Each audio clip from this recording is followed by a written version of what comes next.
ಪತ್ನಿಯ ಶೀಲ ಶಂಕಿಸಿ ಕತ್ತು ಹಿಸುಕಿ ಹತ್ಯೆ ಮಾಡಿ ಬಳಿಕ ಕರೆಂಟ್ ಶಾಕ್ನಿಂದ ಸತ್ತಿದ್ದಾಳೆಂದು ಬಿಂಬಿಸಿದ ಎರಡನೇ ಪತಿಯನ್ನ ಹೆಬ್ಬಗೋಡಿ ಪೊಲೀಸರು ಬಂಧಿಸಿದ್ದಾರೆ. ಬಂಧಿತ ಆರೋಪಿ ಪ್ರಶಾಂತ್ ಕುಮಾರ್ ಎಂದು ಗುರುತಿಸಲಾಗಿದ್ದು, ಪತ್ನಿ 32 ವರ್ಷದ ರೇಷ್ಮಾಳನ್ನ ಕತ್ತು ಹಿಸುಕಿ ಆತ ಕೊಲೆ ಮಾಡಿದ್ದಾನೆ. ಮೃತ ಮಹಿಳೆ ರೇಷ್ಮಾಗೆ ಮದುವೆಯಾಗಿ ಪತಿ ಸಾವನ್ನಪ್ಪಿದ್ದ. ತನ್ನ 15 ವರ್ಷದ ಮಗಳೊಂದಿಗೆ ರೇಷ್ಮಾ ಶಿಕಾರಿಪಾಳ್ಯದ ಓಂ ಶಕ್ತಿ ಲೇಔಟ್ನಲ್ಲಿ ವಾಸವಾಗಿದ್ದಳು.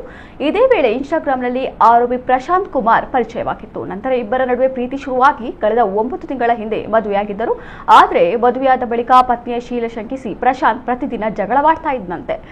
ಅಕ್ಟೋಬರ್ 15ರಂದು ಇಬ್ಬರ ಮಧ್ಯೆ ಜಗಳವಾಗಿ ಈ ಜಗಳ ತಾರಕಕ್ಕೇರಿತು. ಗಲಾಟೆಯಲ್ಲಿ ರೇಷ್ಮಾಗೆ ಹೊಡೆದು ಕತ್ತು ಹಿಸುಕಿ ಆತ ಕೊಲೆ ಮಾಡಿದ. ಬಳಿಕ ಬಾತ್ರೂಮ್ನಲ್ಲಿ ಮೃತದೇಹ ಹಾಕಿ ವಾಟರ್ ಹೀಟರ್ ಸ್ವಿಚ್ ಆನ್ ಮಾಡಿ ಕರೆಂಟ್ ಶಾಕ್ ತಗುಲಿ ಸತ್ತಿದ್ದಾಳೆಂದು ಬಿಂಬಿಸಿ ಅಲ್ಲಿಂದ ಪರಾರಿಯಾಗಿದ್ದ.